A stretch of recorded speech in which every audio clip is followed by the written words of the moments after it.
All right, everybody, let's get to it and pull that tarp. My guest today, newly retired MLB pitcher Josh Lindblom. Welcome to Everybody Pulls the Tarp, Josh. Thanks for having me. I appreciate it. Josh, I'm so excited to dig into your career, but I've got to believe that, especially the last few weeks, you've been doing a lot of reflection and thinking about your time in baseball and what's to come. Talk for a minute about the process of thinking through that retirement. What went into the decision to step away from professional baseball, and how did you navigate that process? Yeah, it's actually been good because I think more people have wanted to talk to me now that I'm retired than when I actually was playing. So podcasts like this have been great for me to think through it even more. But I joke around and I say I knew that I was done last February, heading into spring training, and just the reflection. I'm a father of four, and this was my 15th year of playing professional baseball, and just being away from them. I have this very vivid memory of the summer. I'm on the field. My grandfather passed away, and I got to come home for a week. And I'm on the fields with my kids, and I'm hitting ground balls before. I think our daughter had a softball game, son had a baseball game, and I'm on the fields that I grew up playing on with my kids in the summertime.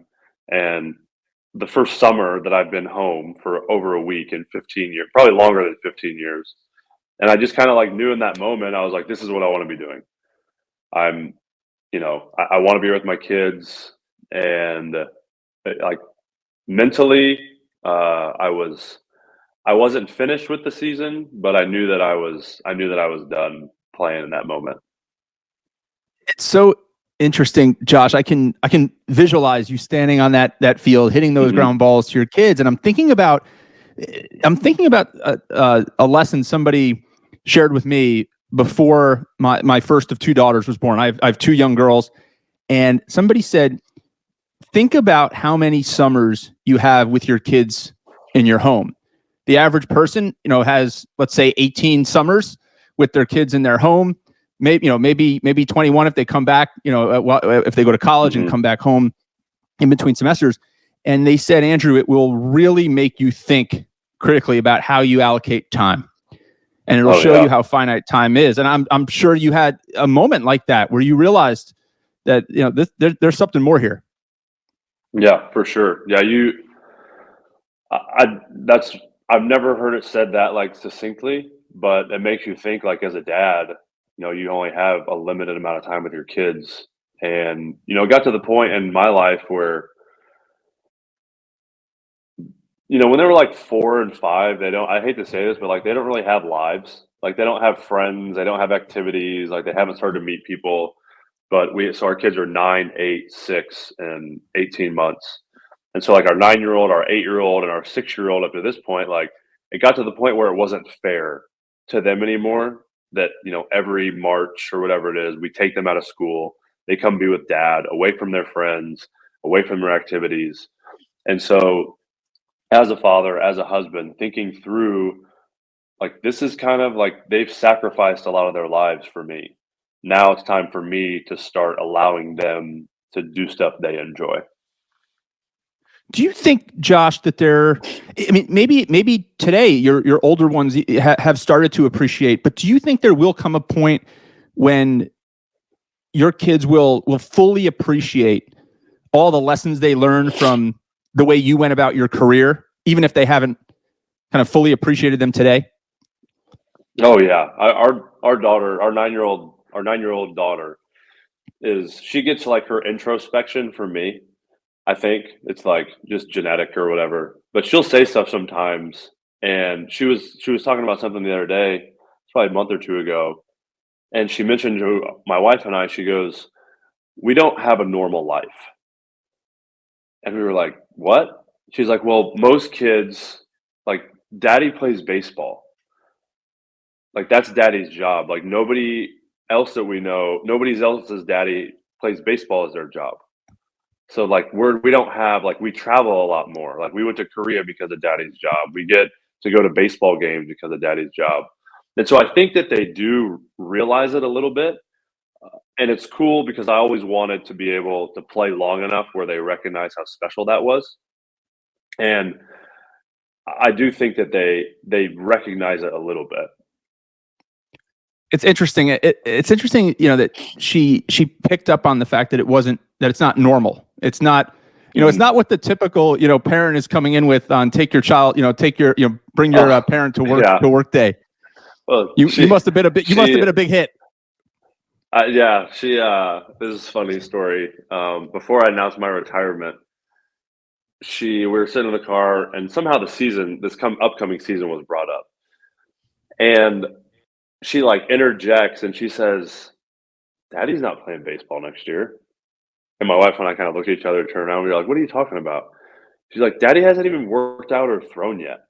Like, he's not playing." So like they noticed, like it's crazy how observant the kids are, and she had noticed that there was something off in the normalness, air quote normalness of my life of wake up, take him to school, come home, work out, throw, pick him up, go back to practice, so like they noticed something's off.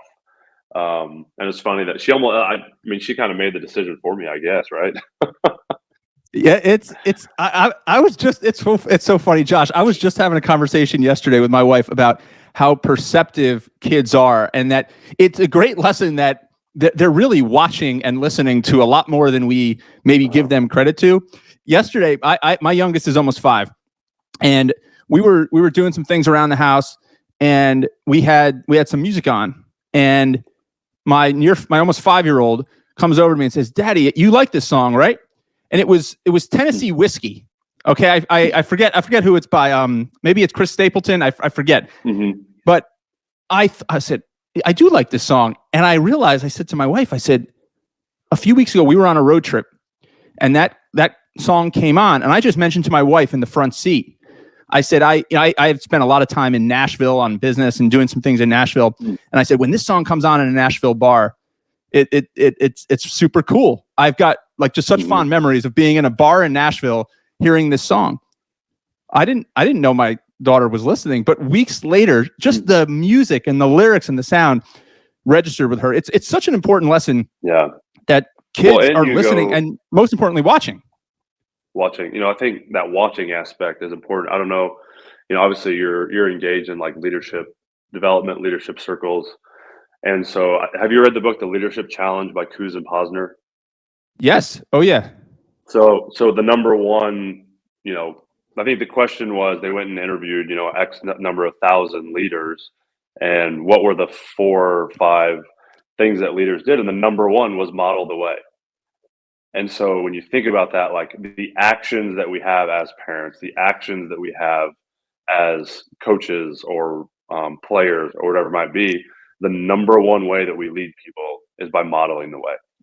So it's just, it's interesting that you brought that up. I just thought of that when you said that. Josh, you talked about obviously one of the experiences that you've had and your family has had is the travel, and you had the opportunity to go play in Korea. You played very, very well, not only in the major leagues but also in Korea.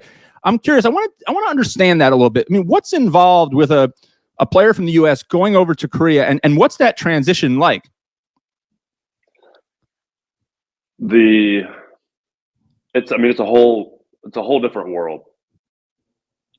I always tell people, if you ever an opportunity to go to Asia, go, because there's nothing like you'll ever experience in your life. And so I think, 5 years, I made probably 14 international flights. We, tons of bags.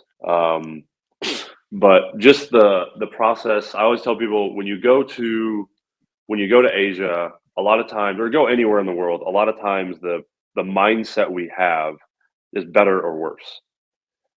It's very like this very binary. Is it better? Is it worse? And then I make my decision whether I like something, I'm better or worse. But when you're in the United States, you grow up in the United States, and then you go to foreign countries, you can't have that type of judgment. It's like comparing an apple to an airplane. It's just different. And you can't say better, you can't say worse. It's like Korea is different than Japan, is different than, China is different than the United States. And then you find things that you enjoy and that you like and maybe dislike, but a better or worse comparison is really, really unfair to that type of adjustment process. And so, one of the first things I did in Korea was obviously the language is different. So I learned how to read the alphabet because I wanted to read a menu and know what I was eating. And so there's like these little things that make life way easier in that that transition process that helps you. What happens? I mean, give me like just a glimpse into what happens. I mean, I'm trying to think through all the things that you've got to do to just get through a day as a professional baseball player in a country where you don't understand the language. So you learn the alphabet, but were you able to be conversational with teammates, with coaches? Were you able to get instruction from a pitching coach? How did that work? We had a translator with us at the field pretty much at all times. And, we had a very, very easy transition where I was at. So like I was in Seoul, which is basically, we lived in basically Times Square of Seoul, of, Korea. The Gangnam video, the music video, part of the dance routine was filmed like on top of the place where we lived. So like pretty popular area. And we had in our basement, we take our elevator down. In our basement, we had Starbucks, McDonald's, Jamba Juice, Annie Ann's, Subway across the street. What else did we have? I mean, you get Outback on the border. So it's California Pizza Kitchen. So when I say transition, I had the easiest transition of all. But there is some places where like food is an issue. Like sometimes, you're in more of a Korean city, more traditional. And so like the food becomes a problem for some guys.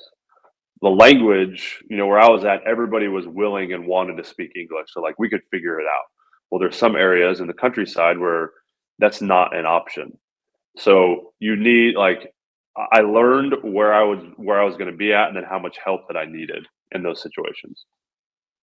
Josh, you were extremely successful in Korea. You didn't just get by. You were very, very successful. The 2019 KBO League MVP award after posting a 20-3 record with a 2.5 ERA over 194 and 2/3 innings. That's remarkable for anybody, but for someone who was going through that adjustment, navigating the language barrier, working with a translator, trying to get comfortable. What was your biggest key to success there? Because I think it applies to you can apply it to baseball, but I think you can apply it to anything that anyone's trying to do when they're going through a transition, in their situation. Yeah, I would say an openness to learning and having the humility to say, I don't know, were the two biggest things for me. I look back and I wanted to learn the culture. I wanted to know the culture. I knew I was entering into something that was new and different. And then, having the humility to say like, I don't know what I'm doing. I tell the story. The first game that I pitched, there were two players with the same name in the lineup. Lee Byung-gyu or Lee Byung-ho, I think it was. Back to back. So I come in, I call time. I get the one guy ends the inning, the next guy, same name, starts off the inning, and I'm like calling my translator out. I'm like, hey, like it's the same guy. You can't hit twice in a lineup. There's some new rule. And he's like, no, it's a different guy, same name. So like right there, I don't know everything. I don't know the players. I don't know the scouting reports. And I think any situation you go into, those two characteristics, those two qualities, willingness to learn and humility to say I don't know are so big. So important. Josh, I want to pitchers fascinate me. I'm always so interested to talk to pitchers because it's such a unique role in the sense that there's a lot of perceived downtime, right? I mean, if you're a starting pitcher, you pitch every fifth or sixth day. If you're a relief pitcher, you're called upon as needed. how do you get ready? How do you stay ready? How do those things come into play for you?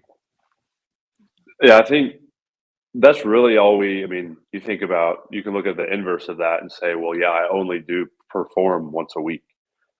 And so you do have all this time for preparation. And for me, that was really what was most important was the preparation. And so the vast majority of the work that I did, I think, I can't remember, starting pitcher would say that, the game was the fun part for them. Like the game was the fun part. That was when you got to go test the preparation, when you got to have fun, when you got to compete. And like the boring part, the part that stunk was having to prepare those other 4 to 5 days. Because if you went out in the game and you stunk, you had to do it all over again and wait. Um, so early on in my career, I had some great people around me that really helped me fall in love with preparation. They helped me understand a routine.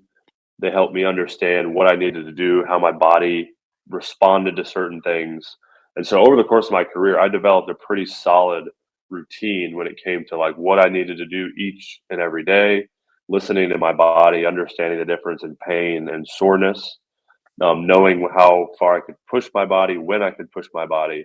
And that just came with time, really came with time and understanding myself. Josh, what would you do on days or weeks or maybe extended periods of time when you didn't feel like you had your best? How did you keep moving forward in those moments where you didn't feel your best? I would say that was when I learned to do that. That was what kind of separated. That's what catapulted my career, because the vast majority of performance, the vast majority of sport is trying to perform when you don't feel your best. I'd say about probably 80% of it. I had a pitching coach one time tell me, if you have 10 starts, one of them you're going to get absolutely rocked, and there's nothing you can do about it. One of them, the other team has nothing they can do, and you're going to absolutely dominate. What determines how you perform as a pitcher are those middle 8 when you are probably like 65 to 70%. And you look at like all the great pitchers, like, that's what determines how good you are is, can I go get 18 outs? Can I go get 21 outs when I don't feel good? And you learn that you don't need your best stuff to compete. There's other ways to compete. There's other ways to try to find a way to win games rather than when you just have, electric no hit. It just doesn't matter what you throw. Guys are going to get themselves out. I think that example, like a lot of what we're talking about, Josh, applies to almost anything. I mean, we're never kind of what we feel on our best day. We're never what we feel on our worst day. We're always somewhere in the middle, and navigating imperfect situations is really, I think, what it all comes down to. When staying on the topic of work ethic and learning to prepare, I maybe you can validate this for me. I read a story that I think you shared about a conversation you had with outfielder Juan Pierre relatively early in your career about you being tired and trying to figure out how you get through it. Tell me about that. Tell me about that conversation. Yeah, it was probably, that was my first full year in the big leagues. Juan Pierre, like mythological work ethic. This guy's, first one at the field at 9, 10 in the morning. He's already on his 4th shirt after the game till 2 in the morning. So like probably asking him wasn't the best, but Juan was one of the best teammates I ever had. And so first full year in the big leagues, I'm like top 10 maybe in appearances, and I'm gassed. We got a month left, my first September that I've ever pitched in. And go back to your last one, it was like I'm at like 20% on my fuel tank, and I'm trying to get major league hitters out. So over breakfast one morning, I asked Juan, I'm like, hey, like I'm tired, man. And he's like, big Southern, Louisiana draw, big Josh, everyone's tired. And he's like, you got to find a way. He's like, everybody's tired. Nobody knows that you're tired. You just kind of got to fake it. Like you feel good, and you just got to get through this month, because that's what's going to determine the rest of your season. And so having guys like him, examples, talk about modeling the way, like the Major League Baseball season, professional baseball season is a long grind, like slow grind. You start the season starts mid-February, and then now it's getting pushed back into late October, and that doesn't even include all the stuff you've got to do to prepare for that season. Moving into retirement now, I guess I never realized, because it was just something that I did, how much time it took to get ready for a 7 to 8 month season. You're talking about, it's a full-time job essentially. You're talking about, like I said, mentioned earlier, like drop the kids off at school at 7:30, make my cup of coffee, head to the gym at about 8, get home at 10:30, eat some breakfast or lunch or whatever, go back to play catch. Like, it's just long hours over the span of 15 years for me that kind of like wore me down, I guess. I think one of the big misconceptions about professional baseball is that people show, pitchers and catchers report, let's say February 15th, and a lot of people think you just show up and you haven't done anything since, the team was eliminated from contention in the playoffs, Yeah. or the season ended. Couldn't be further from the truth these days. People are showing up to spring training complexes earlier than ever, and they're doing, all of their own work that you described there. Yeah. Well, what's crazy now is I remember my first spring training, and there was still like this thought that like you use spring training to prepare for the season. So it's like it's February 15th, season doesn't start till April. We've got 6 months of games. Like, you're even building up into the season. So like, we don't want you 100% on February 14th. Like, we want you 100% June, like hitting your stride June, July, August, when like divisions are starting to be determined, and even into September. But now, I mean, like, guys are mid-season form showing up. Like, guys are showing up ready to make teams, ready to get guys out, and it's really hard, really hard. Josh, I'm curious. You mentioned a few minutes ago. I want to go back to something that you mentioned when I brought up the conversation with Juan Pierre. You mentioned that he was one of the best teammates that you ever played with. When you think about Juan and some of the other people that you would put into that group of just fantastic teammates, what were some of the common qualities that you looked for in a great teammate? I think all the great teammates that I had, and there's in professional sports, it's hard because there is an aspect of selfishness to it, because guys' livelihood, guys' careers, that is on the line. But all the great teammates that I've had have been really comfortable in who they were as a player, and they understood that by helping another teammate grow, it didn't necessarily make them better than they were going to be. It actually elevated everybody's performance. And like there's just like weird it's almost like an inverse like relationship. Like, I think that as a teammate, if I root for and I cheer for another player on my team, then that person will become better than me. But it really, like, by helping other teammates, it makes everybody better. And when everybody gets better, the performance rises, accountability rises, and you hold yourself as a team to like a higher standard. So I would say that willingness and openness to help other people and to help other people grow and advance their careers. There's just this like quiet confidence that great teammates had, where they realize that me helping you is not going to affect my work ethic, my performance. Like, it helps our team because it requires everyone to be better.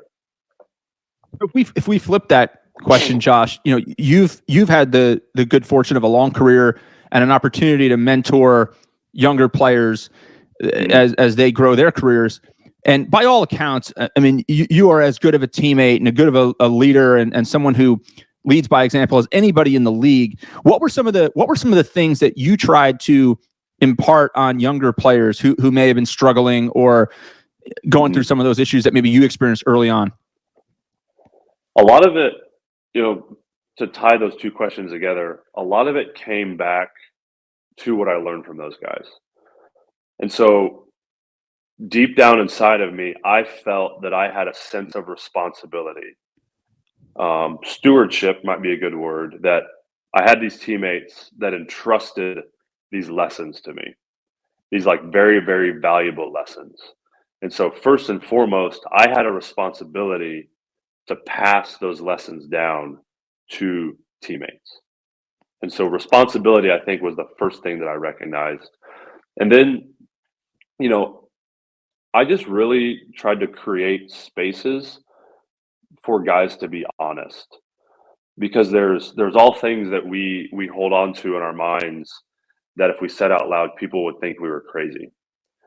And when we have those safe places to share those things, what happens is that we're able to get that burden off of us. We're able to get that off of not carry it on our own, and then that frees up performance. So when you think about a team, like culture, team building, whatever you want to say it, like the formula is really, really simple. Sometimes we overcomplicate it. So when you have bad relationships, that leads to a high stress environment, and in a high stress environment, it's really, really hard to perform at a high level. When you have good relationships, that creates a low stress environment, and within a low stress environment, people can perform at their highest level. So all I was trying to do was just follow that formula, where it was, I need to develop good relationships, I needed guys to be comfortable, I needed there to be low stress, because I knew if that happens, we were going to perform well as a team.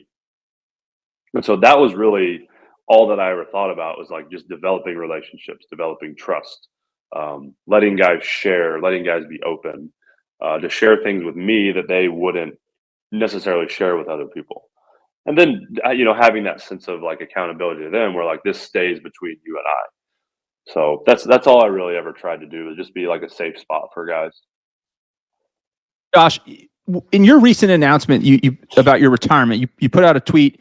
You ended it with the phrase, "I might be done, but I'm not finished." I'm curious, and you don't have to say if you haven't figured it all out yet, but I'm curious, have you thought about what's next? Or is this something that, obviously you're going to spend more time with your family as much as you possibly can. Have you thought about what might be next for you? Yeah, I'm making a comeback. No, I'm kidding. You heard it right here. No. Yeah, I mean, that's something that I've always thought about. And I think that's part of the reason why I've been able to make this transition a little easier, is because I've thought about it. I knew, it's like taboo to talk about the end of your career, but as an athlete, it's literally like the one thing you can prepare for. So when you think about like of all the questions you have to answer, like every athlete knows my career is going to end at some point. But for some reason we're told like, don't think about that. So it's like, I've always thought about, I need to be prepared for this because it's going to happen. Like it's in all of the craziness of professional sports, like it's the one question that I can prepare for. So I'm actually, I just took, the Brewers are going to bring me back as an assistant to player development. So there's going to be, I'll be able to be at home with my family, but there's going to be, some mentorship stuff, some leadership stuff that I'll be able to do with players. There's going to be some different roles that they're going to bring me in on to help with player development, player initiatives, player projects. So that'll be, for the time being, allow me to stay in baseball. I don't know if baseball will be the pro ball will be the thing. But I'm at a stage in my life where I need to like experience some different stuff. I need to understand. And sometimes it's more important to answer the question what it's not going to be than what it is going to be. And so this allows me to start to answer some of those questions. Josh, oh, sorry. Go for it. Go for it. I was just gonna say, and I signed a 2-year deal to be the president of our little league. So like I've got that going on too. So I was just gonna say, first the Milwaukee Brewers players, everybody through their entire minor league organization is in great hands with you as a special instructor. But secondly, I also have to believe that there are some little kids out there somewhere who are going to get some great coaching in Little League and T-ball, softball, whatever it is. And I got to believe that's going to bring a big smile to your face too. Yeah. No, I love that. I've been coaching basketball this off season. I love it. I didn't think I'd like it as much as I do, but I love it. It's so much fun. Gosh, this has been so much fun. We're gonna have to check in from time to time to see how this next phase of your career is going. There is no question that you are a tarp puller. You have led by example every step of the way throughout your career, and I can't wait to see where things go next. Let's talk again soon. All right, my friend? Yep, for sure.